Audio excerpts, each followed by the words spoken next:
Vanakkam Sondangale. Welcome back to another attorney session. Today we are talking about something that shook the entire immigration community 6 months ago, the $100,000 H-1B fee for certain applicants. So when it first dropped, it created a little confusion and a lot of unanswered questions. So in 6 months, what do we actually know now? I have Gabriela Urizar from Manifest Law back with us today. With nearly a decade of experience in business immigration, she has been on the ground handling these exact cases and seeing firsthand how this has played out. If you need any assistance on immigration, Manifest Law's contact details are on the screen and in the video description and on my bio page as well. So let's get into it. Thank you, Gabriela. Thank you for having me. Okay, so when the first 100,000 H-1B dropped in September 2025, it created a little chaos for certain period of time, right? So now that we are in 6 months, how do you describe the situation today compared to what it first few days?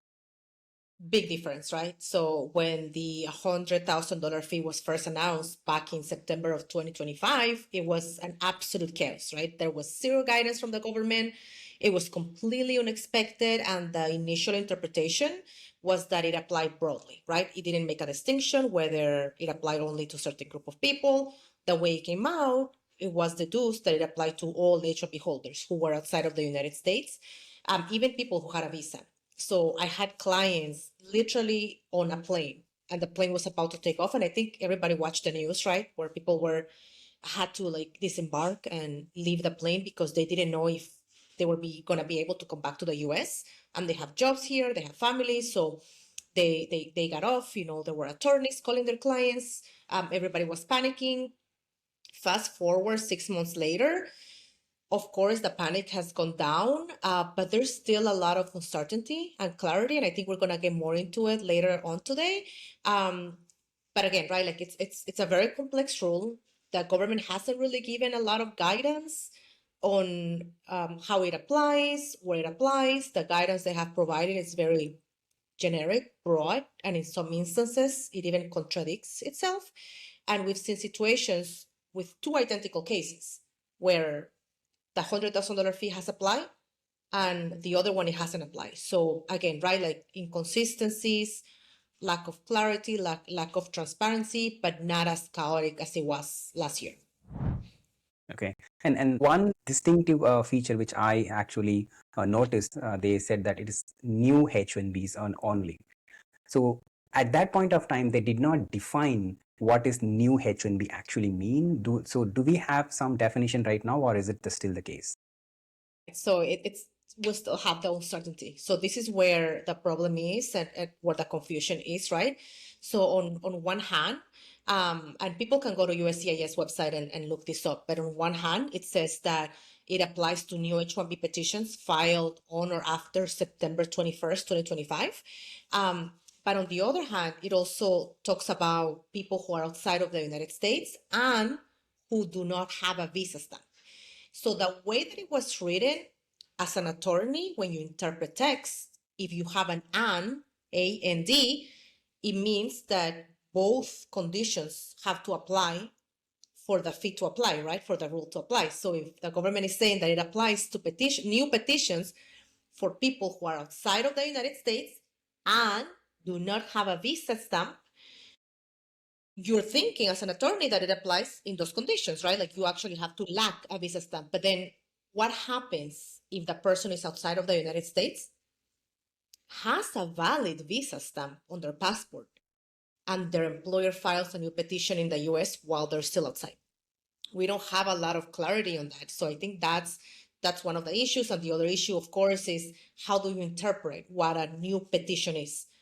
We have seen situations where the government has interpreted a change of employer as a new petition, even though the person has, the employees physically in the US, they have had an H-1B for years. They have already been counted on the cap and the lottery, and they're just extending their H-1B and changing employers. But then we have other situations where USCIS has said, fine, no fee because it's not really a new petition. So again, right, like short answer, we still don't have a lot of clarity. We don't have a lot of guidance, and we're seeing a lot of inconsistent application of the law throughout the different USCIS offices.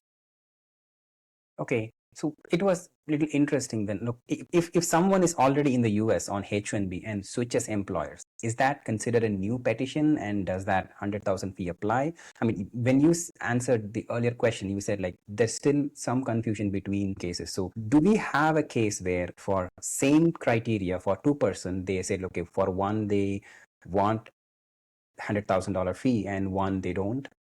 Do we have any situation So like that? yes, some attorneys have reported situations like that. Thankfully, they have been able to, provide an answer to immigration and be able to prove that it didn't apply, right? As you read the law or the rule, in most of the cases, it doesn't apply because legally an extension or a change of employer, it's not really a new H-1B petition because you're not counting that against the cap, and also the person is not outside of the United States. Yeah, because like one of my friend's friend had similar situations because he had a valid H-1B stamp, but when he applied for an extension and he went for the stamping in India, he was asked to pay $100,000 fee. His attorney resolved it after repeated back and forth communication, but it was kind of little surprising for him as well as me. In some cases, they are asking for $100,000 fee, and in some cases they don't, which also matches with the answer which you gave previously.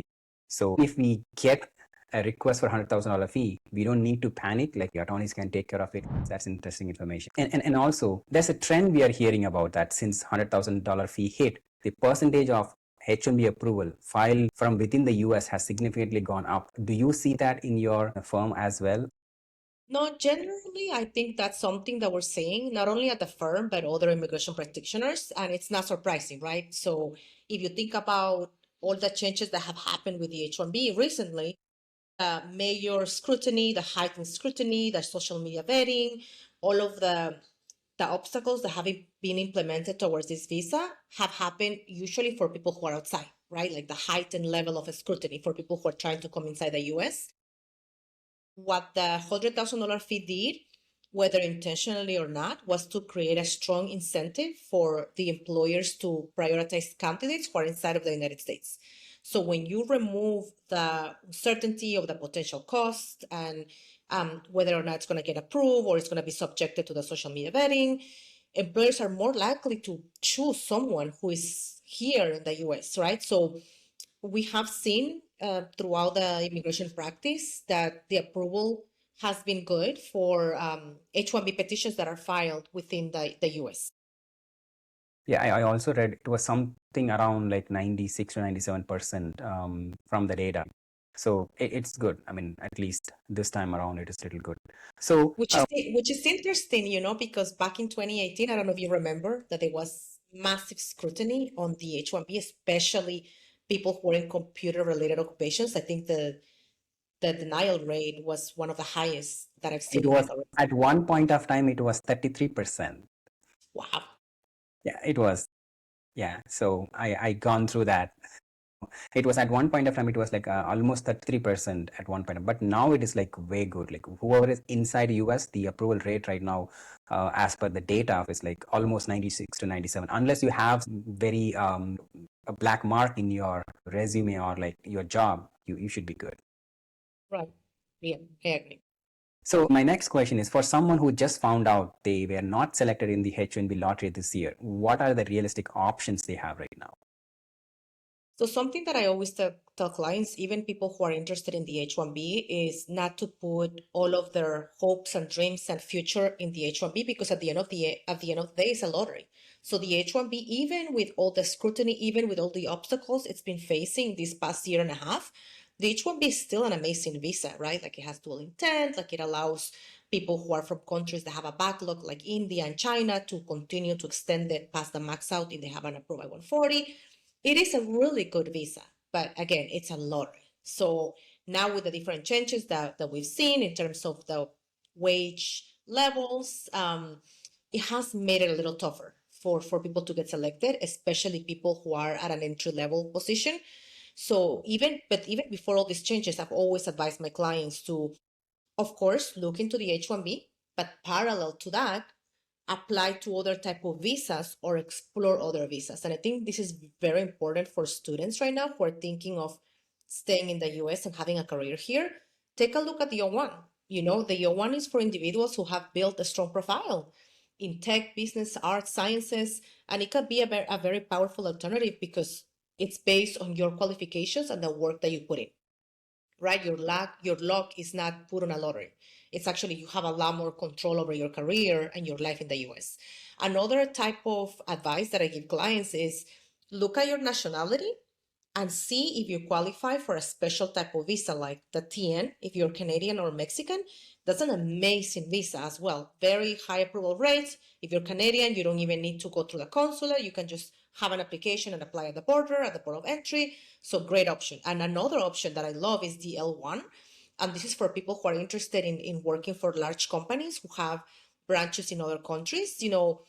Think about maybe going for a year to France, right? Or the UK or Singapore. And then after you fulfill that 1 year, you come into the US with an L1, which gives you a lot of flexibility. It's also a dual intent visa. You can apply for a green card at the same time. So very flexible, very good.